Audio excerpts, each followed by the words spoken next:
Hi, my name's Scott Millar. I'm the 20-year-old CEO and founder of Brisbane-based education company Bop Industries. Bop Industries is a company on a mission to inspire the next generation of digital creators. We work with primary and high school students, teaching them about entrepreneurship, innovation, and STEM, showing them the amazing things they can do regardless of their age or their location. For me though, I started the company as a 14-year-old as part of a grade 9 business program, selling keyrings at local markets. It all started with this business program. I got into groups, we developed business plans, we created products, and we pitched them to our business teachers for $100 investment.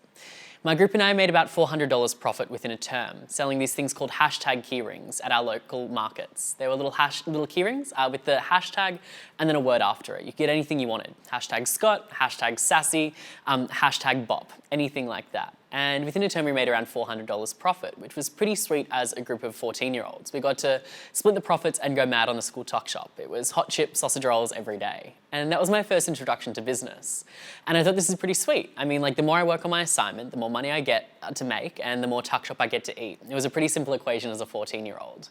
So that summer holidays, I took the business outside of school. I started selling it on my own at local markets and selling these keyrings. I'd spend $35 on a market stall. I'd set up my own little market and I'd start selling every Saturday morning for a couple of hours. Some weekends I'd make $40 in profit. Other weekends I'd make $400 in profit, but I always keep half for myself and reinvest half back into the business.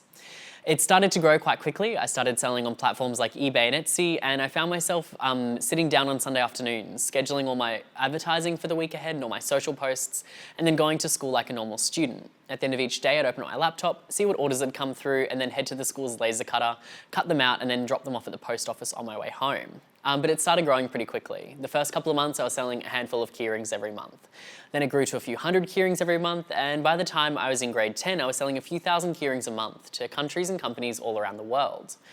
And from there, I thought, you know what, this is making me some pretty good pocket money, but I don't want to be selling keyrings for the rest of my life. I want to do something really exciting. And for me, that was holograms and technology. So what I did was I jumped onto YouTube. I typed in cool tech tutorials and I found a tutorial teaching me how to make holograms, like you see in Star Wars and Iron Man, out of nothing but some cutout CD cases. And for me, I was really creative. I was very hands-on and I wasn't a fantastic coder.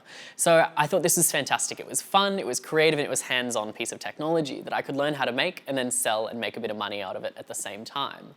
So I went downstairs, I raided Mum's CD case cabinet, and I started cutting them up, taping them together, and within an evening, I'd created a hologram, like you see in Star Wars and Iron Man, using nothing but some CD cases, a bit of tape, and some YouTube videos. And I thought it was phenomenal. Like I had this jellyfish floating, suspended in midair on top of my phone. And I thought if I can create this technology as a Year 10 student, imagine what it's capable of.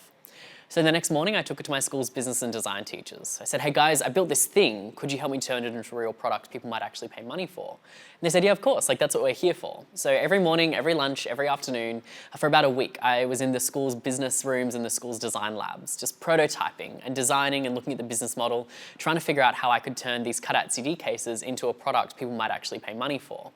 And within a week, we'd found out how to make it work. I launched it, again, just on eBay and Etsy, and said to my customers, I said, guys, I have no idea what you're going to use this technology for, but can you send me some photos and videos of what you're using it for? And that's exactly what they did. We had parents over in the UK sending us photos and videos of their holographic pets, which they'd created for their kids. We could have a kitten or a puppy dog running around in a hologram on your bedside table as you fell asleep at night.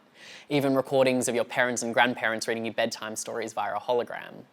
And then we started seeing it pick up traction around the world as well. We had teachers over in Singapore using it to deliver content, and also a lot of marketing companies here in Australia reaching out. And it started to grow pretty quickly. By the time I was graduating Year 12, I was running Australia's leading holographic projections company, getting to run these events all around the world. And I found myself as a Year 12 student missing about 5 weeks of school every term, traveling around the world doing these different events and doing these different hologram installations. After graduating Year 12, I had a bunch of universities reach out with scholarship offers, a bunch of companies reach out with full-time job offers, but a lot of teachers reaching out saying, hey Scott, could you help teach our students how to do what you did? Teach them how they can start their own businesses and work with technology and really make a difference in the world from a really young age. And that's how Bop Education started.